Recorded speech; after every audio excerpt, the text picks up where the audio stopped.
Gente, vamos lá para mais uma aula. Essa aula aqui a gente vai tratar da mitose, tá?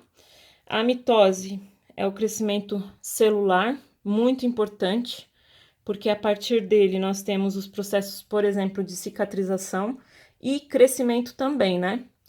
Um bebê nasce pequenininho. Aliás, quando ocorre a fecundação lá do óvulo e espermatozoide, né? E aí o zigoto começa a crescer, ele cresce por conta desse processo mitótico, tá? As células, elas começam a se dividir, né? Células de todos os órgãos que existem no corpo começam a se dividir pelo processo mitótico, tá bom?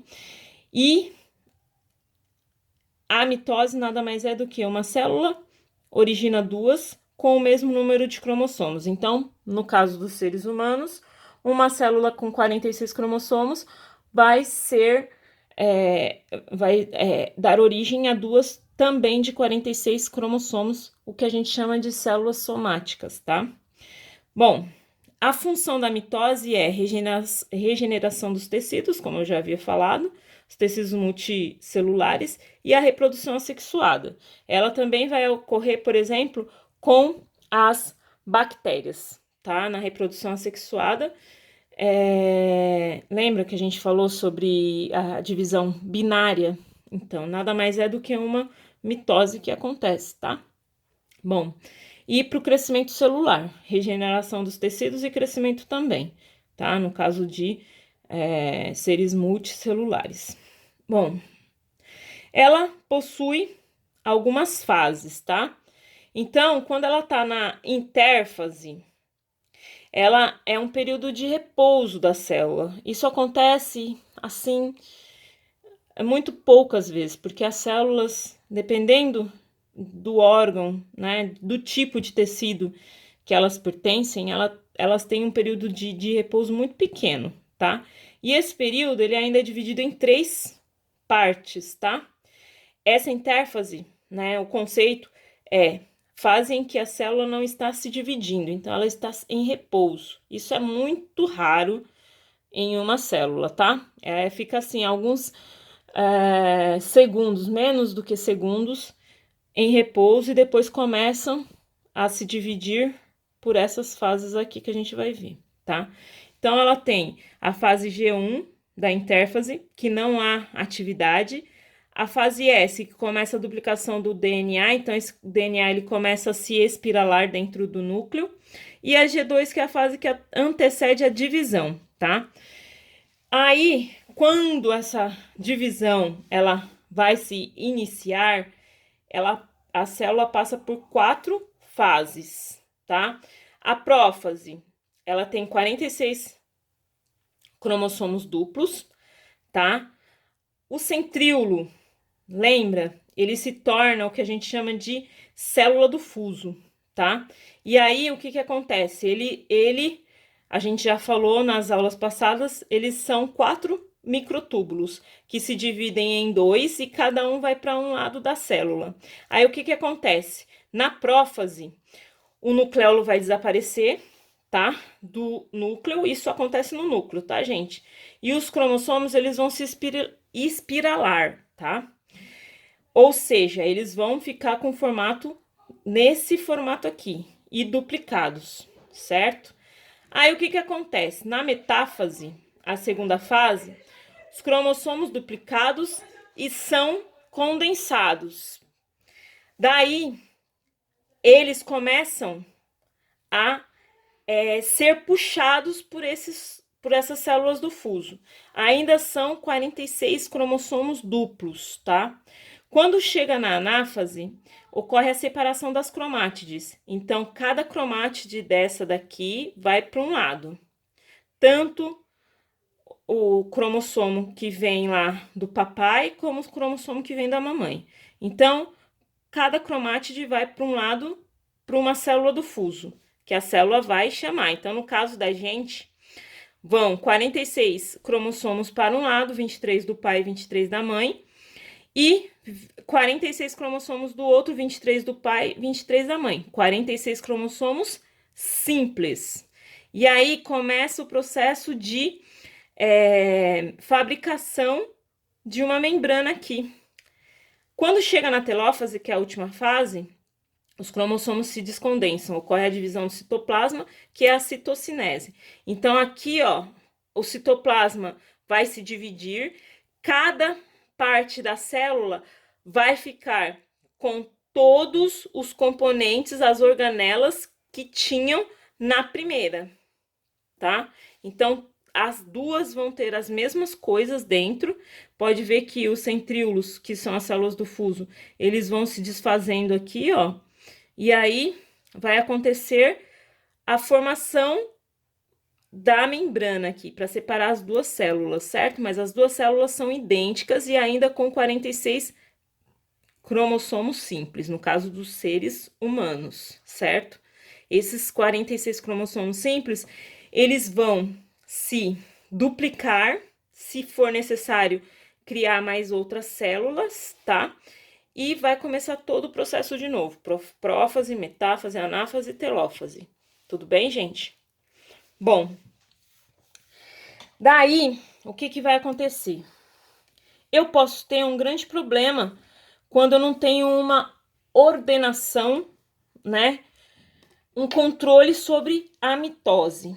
E aí, a gente pode ter o que a gente chama de câncer, né? Que é uma doença por conta do descontrole, tá?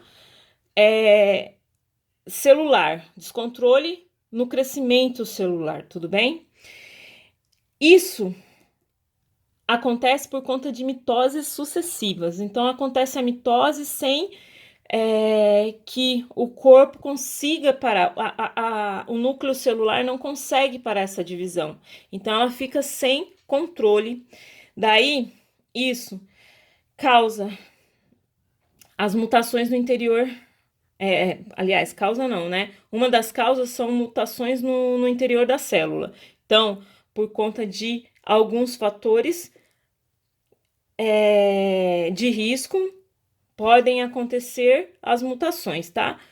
E aí, isso causa o erro de instrução do DNA. Então, o DNA fica meio maluco, não sabe o que fazer, dá a instrução errada, e aí ocorre um crescimento anormal de célula, tá?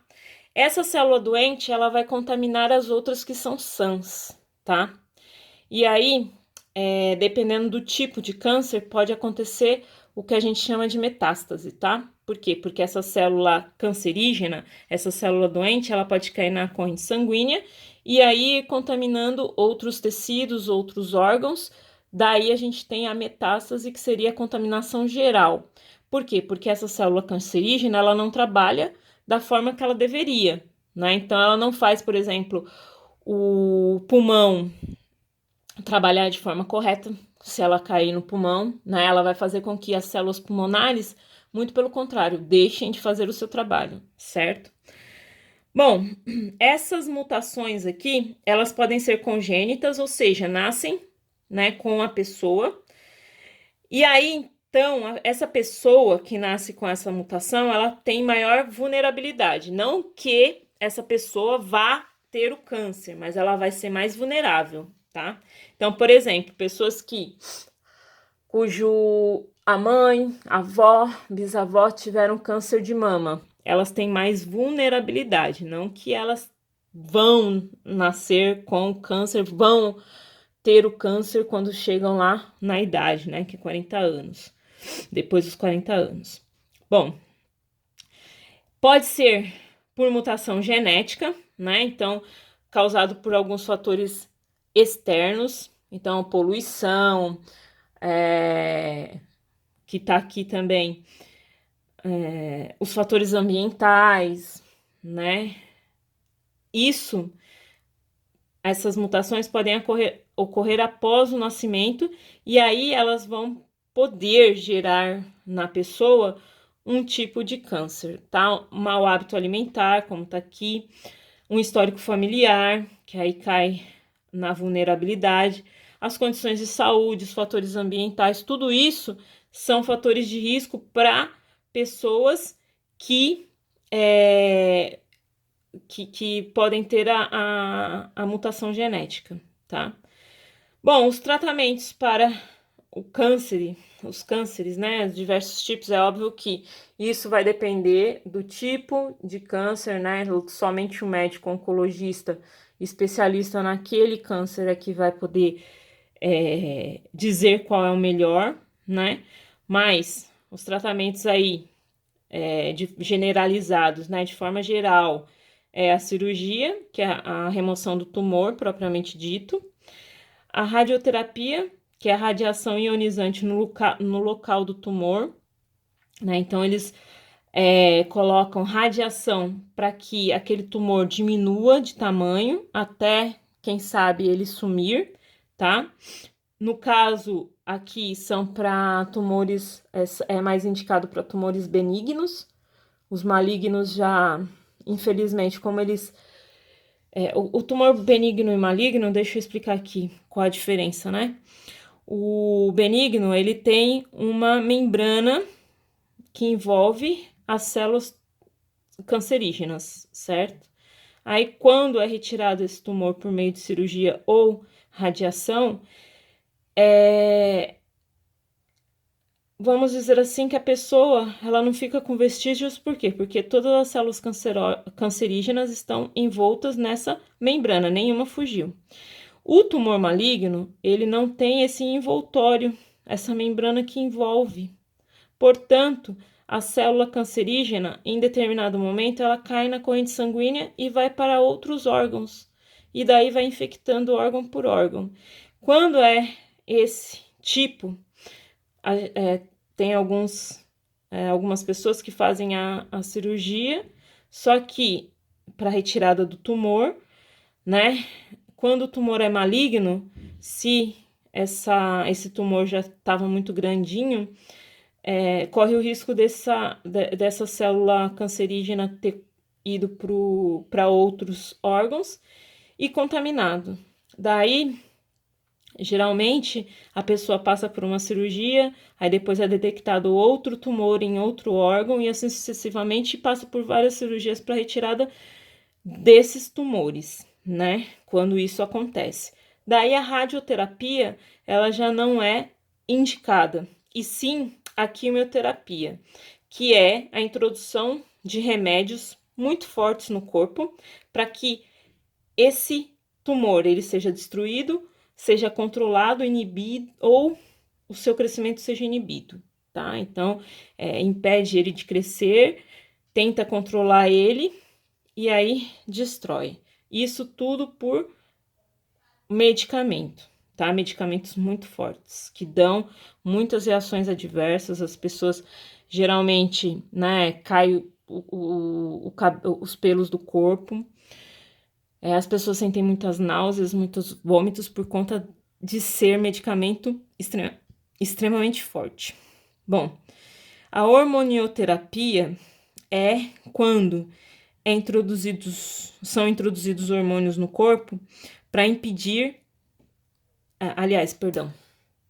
são introduzidos medicamentos no corpo para impedir a ação dos hormônios que causam crescimento.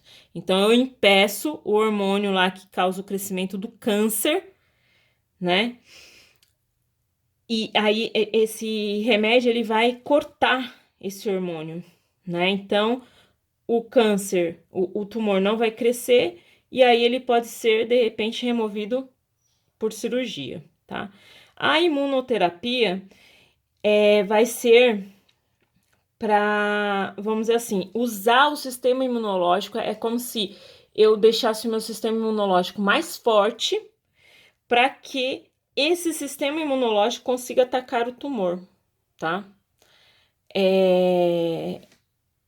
Essa imunoterapia é uma terapia mais recente, tá bom? Mas ela faz com que o sistema imunológico, nosso próprio sistema imunológico, consiga atacar esse tumor, né, através de algumas proteínas, né? A pessoa toma alguns tipos de proteínas que fazem com que o sistema imunológico fique mais forte e ele mesmo consiga atacar o tumor e matá-lo. Tudo bem? Bom, é isso, a nossa aula de hoje. Obrigada pela atenção e até mais.